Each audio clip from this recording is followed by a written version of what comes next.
বিজেপির গুন্ডারা আমার বাড়ির সামনে আজকে সকালবেলায় প্রায় 400-500 মোটর বাইক, হেলমেট ছিল না, কেউ বসে কেউ দাঁড়িয়ে আমাকে থ্রেট করতে করতে আমার পাড়া দিয়ে বারবার যাতায়াত করছিল। আজ আমি সকাল থেকে দেখছি, কাল 6টা থেকে পুরো এলাকায় কালীঘাট থেকে গড়িয়াহাট পর্যন্ত ডিজে বাজাচ্ছে জোরে জোরে। অভিষেক ডিজের কথা বলেছিল, তাই তো সিআইডি ডেকে পাঠিয়েছে।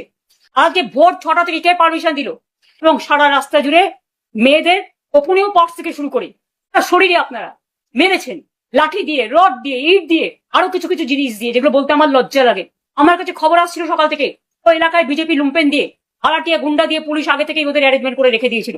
এ পুলিশ ধর্ষণ রুখতে পারে না, নির্যাতন রুখতে পারে না। সব রাজনৈতিক দলের ওপর যে অত্যাচার চালাচ্ছে, বাংলাটা পুরো ললেসনেস হয়ে গেছে, আর শুধু ধমক চমকের রাজনীতি চলছে। পুলিশ আজকে পুলিশি রাজ তৈরি করে, আমি পুলিশের এই তাণ্ডব কখনো দেখিনি। আমিও পুলিশ চালিয়ে এসেছি, প্রশাসন চালিয়ে এসেছি। আপনারা হাইকোর্টের রায়ও মান্য করছেন না কেন? মিছিলের अच्छा सब क्या देखना पड़ रहा है। अच्छा है मैं अंधा हूँ। মধ্যে বিজেপিকে ঢুকতে অ্যালাউ করলেন। অনেকের দম বন্ধ হয়ে আসছে মারের চোটে, মেয়েরা দম ফেলতে পারছে না, নিঃশ্বাস বন্ধ হয়ে যাচ্ছে। আমি কমসে কম 20-25 জনের মাথায় রক্ত ঝরতে দেখেছি। এবং যখন শুনলাম মেয়েদের আটকে বিজেপি হাজরায় পেটাচ্ছে, আমি নিজে বাড়ি থেকে বেরিয়ে যাচ্ছিলাম।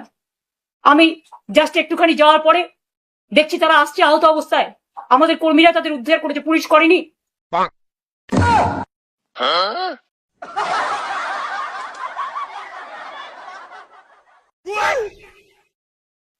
এবং रुको পুলিশের जरा, এই सबर करो।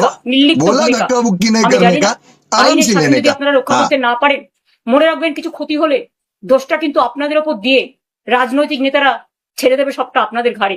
তখন কিন্তু আপনাদের এটা ফেস করতে হবে।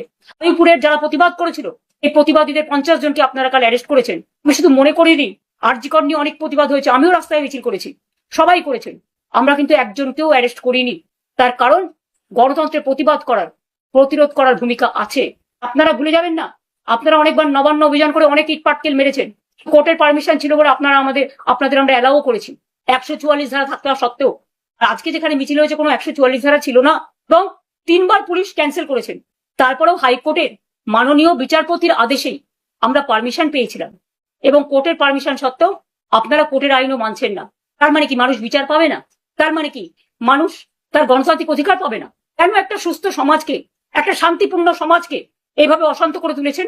অনেকদিন চুপ করে আছেন, আর চুপ করে থাকবেন না। আগুন যদি কারো বাড়িতে লাগে, সেই আগুনটা কিন্তু সবাই চারিদিকে ছড়িয়ে যায়। আর যারা বেঈমান, তাদের জন্য অত্যাচার বিজেপি আরো বাড়িয়েছে। তারা আজকে বিজেপির দোসর হয়ে গেছে। তারা বলছে আমাদের বিজেপির মুখ্যমন্ত্রী পাঠিয়েছেন। তা এত ছলনা কেন? ডাইরেক্ট হয় তৃণমূল করুন আমাদের সাথে, আর তা না হলে বিজেপির কোলে গিয়ে মনে রাখবেন যতই দুলুন, দোলাও দোলাও দোলাও আমার হৃদয় হবে না। ওটা নিষ্ঠুর, ওটা পৈশাচিক, ওটা নিজের পরিবার আর সম্পত্তি বাঁচাবার জন্য অমানবিক। এখনো সময় আছে। বিজেপির কোলে আশ্রয় না নিয়ে নিজের ঘরে ফিরে একবার পরিবারকে প্রশ্ন করুন,